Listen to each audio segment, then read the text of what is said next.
Been a while, old friend. Let's see if we can't get you back in one piece.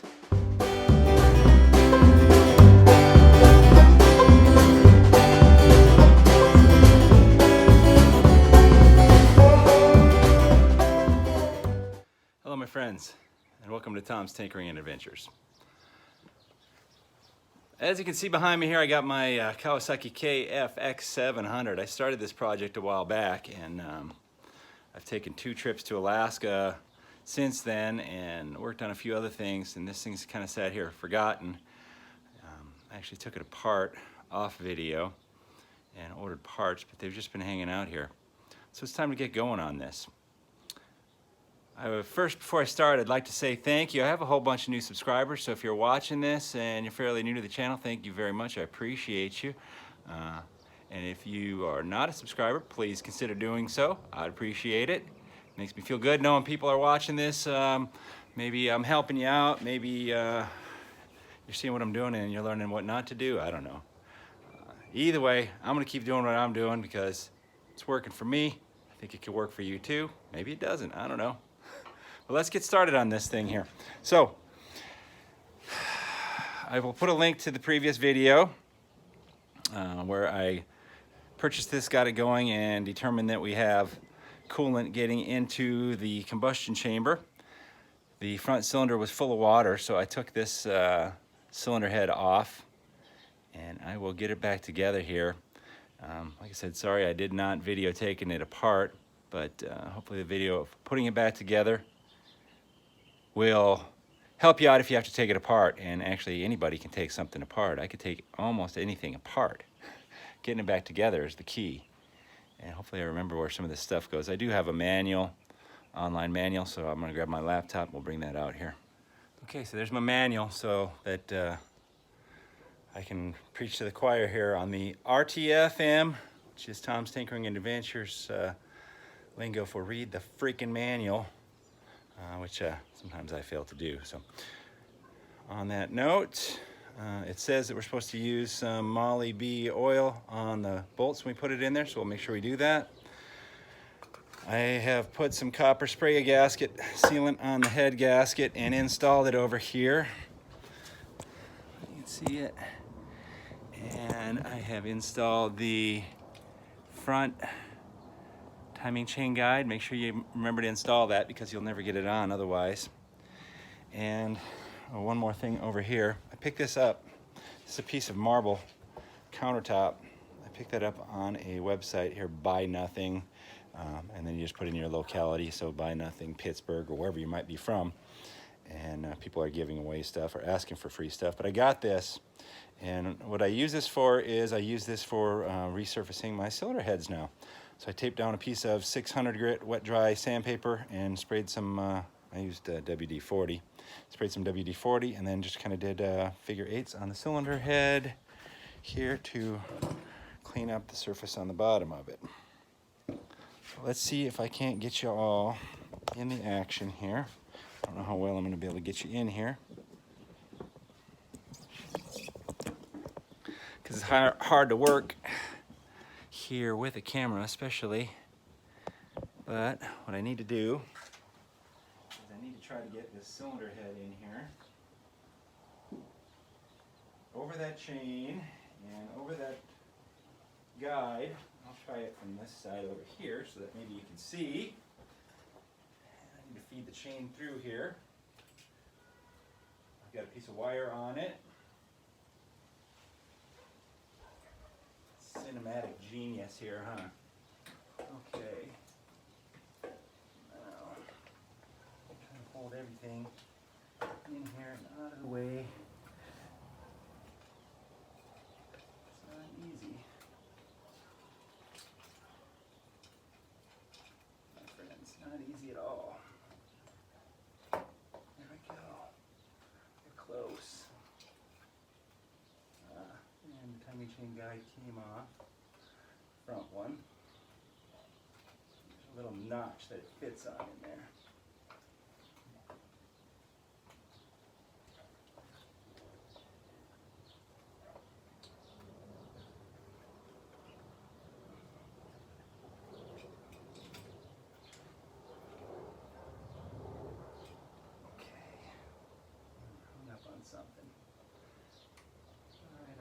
access it, and yeah, hopefully you can see that. I've got some donating blood already. Okay, I've got the cylinder head in there after I, oops, excuse me, I dropped a socket. After I applied myself a little Band-Aid there. Little garage Band-Aid going on. Sliced my finger up pretty good. But there was just a little hose on that side that was in the way. So I popped that out of the way and she dropped in. Now, like I said, RTFM, read the freaking manual. It says to apply some Molly D oil. All I had was Molly D grease, so I put a little bit of that on there. On the threads and on the sealing surfaces and on both sides of this washer. And if you don't do that, then your torque values will be different than what's specified by the manual. And the manual specifies that you torque these head bolts down. There's 4 head bolts, actually 5, but the 4 main ones here. 1, 2, 3, and 4 is right there. Sorry about that. There you go. 18 foot-pounds and then 36 foot-pounds, so crisscross pattern. So I'm gonna knock that out, and then we'll get the other one, which, let's see, I don't even know where it's at. Oh, right here, right there. And that one has a lower torque value. I don't remember what that one is, but we'll get that one installed after we torque these 4 down. Our cylinder head bolts have been torqued. I also torqued that 5th bolt, which is 87 inch-pounds. So now we are going to install the camshaft.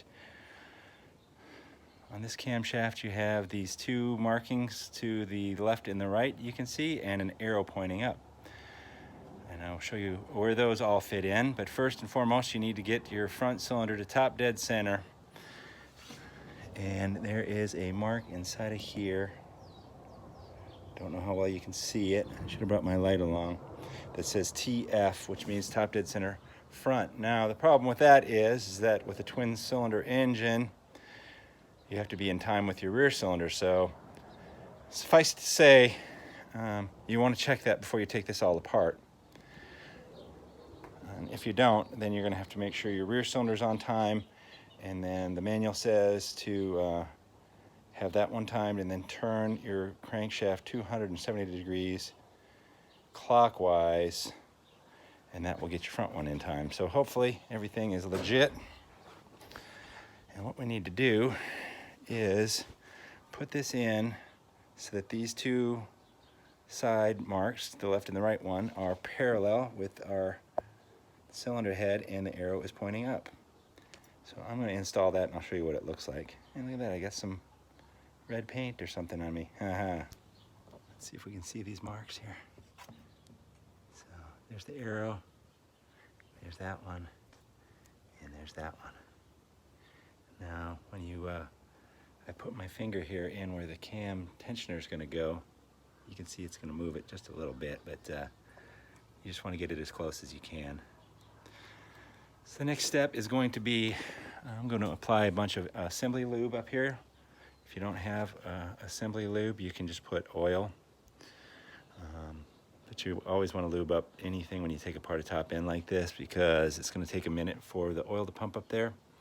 So at least put fresh oil up there if you don't have assembly lube. I'm going to put that on there, clean up this surface here, and we're going to put some sealant on and install the cam cover. Cylinder head cover is installed. We can check the valve clearances now. Make sure those are good, and then I'll install those covers. And the next step is to install the cam chain tensioner. Let me show you what this one looks like.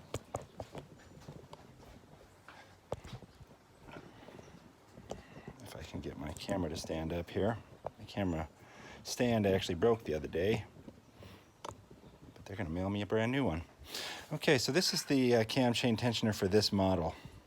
Every one is a little bit different. I like the way this one is manufactured here. It has a separate spring, and then it has a push rod, and you install all this in here. So when you install it, what you want to do is, usually almost every cam chain tensioner I've ever worked on has a little spring-loaded clip that keeps this piston, I guess you'd call it, extended. So what you have to do is push that down, and then that goes in. So we're going to install this onto the engine, put the bolts in, then we'll install the spring, and the piston, and this, well, I don't know if it's a piston, whatever you want to call that, plunger. We'll install that.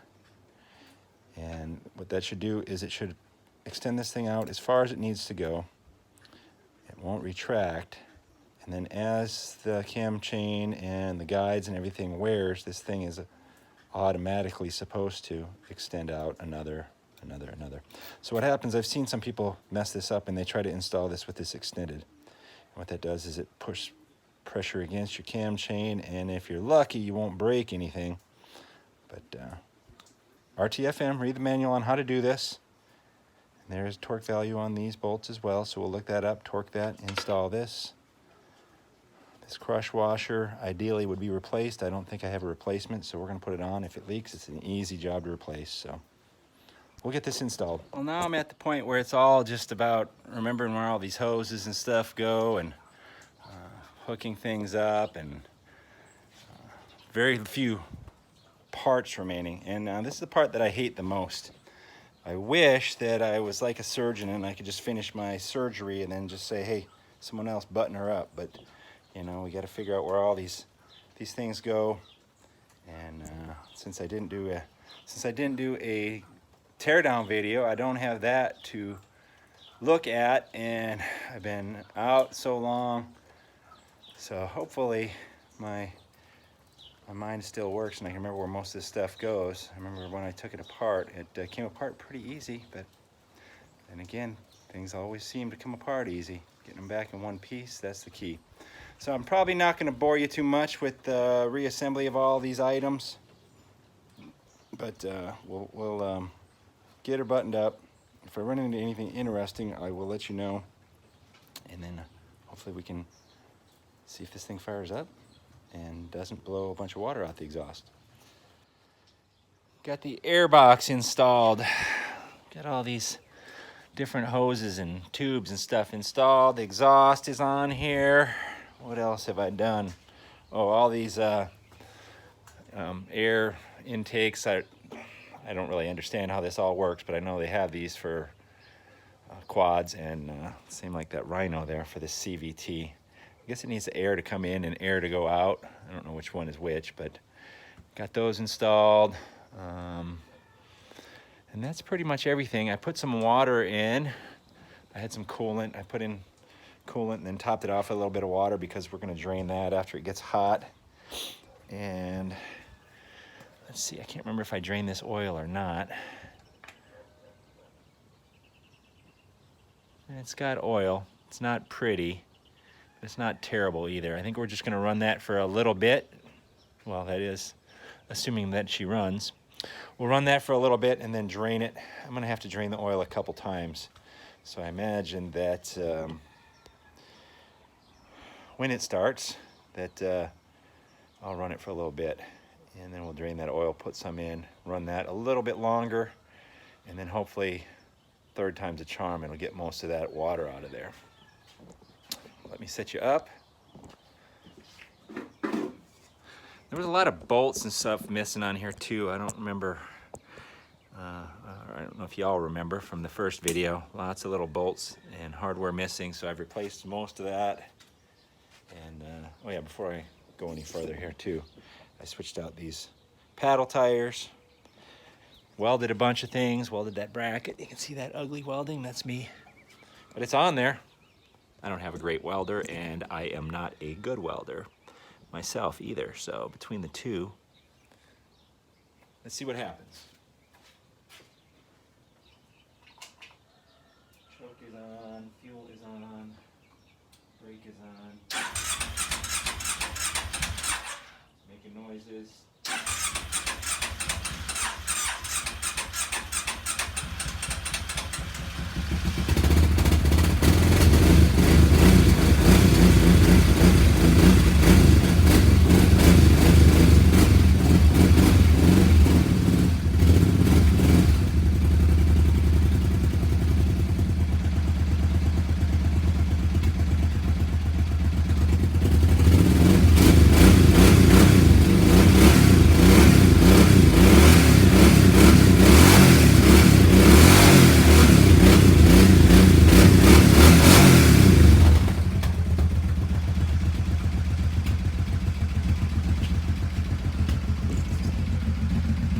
Okay, I don't know how good you can see this. Still are smoking a bit. We're not blowing water out like we were before. So there should be probably some stuff in the exhaust still. We're hoping that that's what that's going to be. So we're going to run it for a while and see what happens.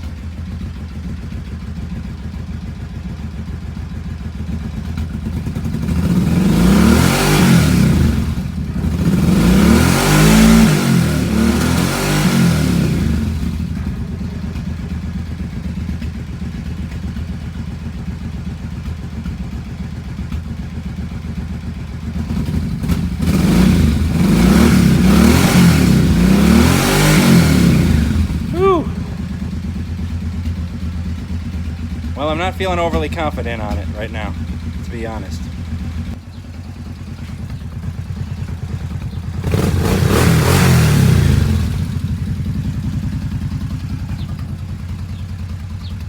So I ran it up for about 2 or 3 minutes, and it was smoking pretty good.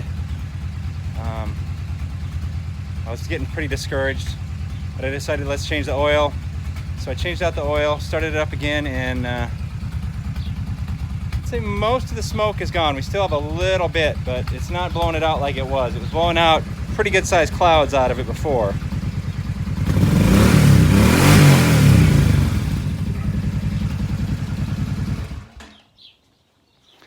So I think I'm gonna put some of the body work on it here and tear up my front yard a little bit with it and see how she operates. I tried to remain optimistic about this, but I just don't think we got a winner here.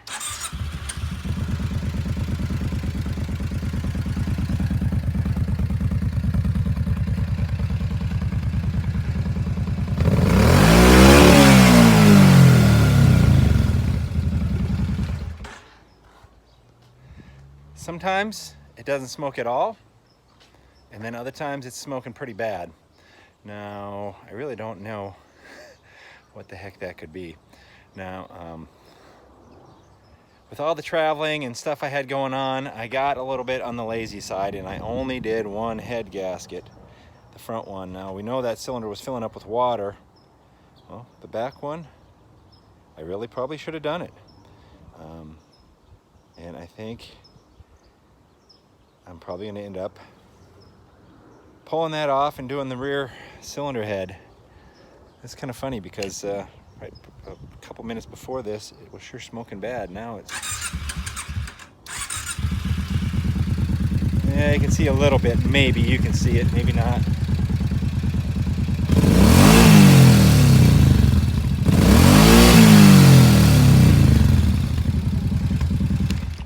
This thing is doing everything it can to prove me wrong. But it's definitely smoking. Now, that being said, it was blowing water out the tailpipe before, so we definitely took a step in the right direction, and it's all on me. I should have just done both head gaskets. Pure laziness, too much going on, and now, you know, there's never time to do it right, but there's always time to do it twice. But we'll call this a semi-fail, I guess, at this point. It's running better. It's not blowing as much smoke, but of course on camera it's not. But if I would try to sell this thing tomorrow, it would smoke like a chimney. So, well, I guess if you want to give me a thumbs up, you always can. Maybe help my spirits a little bit here, but I think I'll be tearing this thing apart some more before we move on with this project. But at least it's in one piece, I guess. Just trying to do a lot of catch up right now. I'm way behind. And of course, when I'm gone, everyone seems to want my help, so I have a lot of stuff lined up that I want to try to get done. But anyway, we're going to call this one a semi-win, semi-fail. Thank you very much for watching. Get out there and find your adventure. Adios.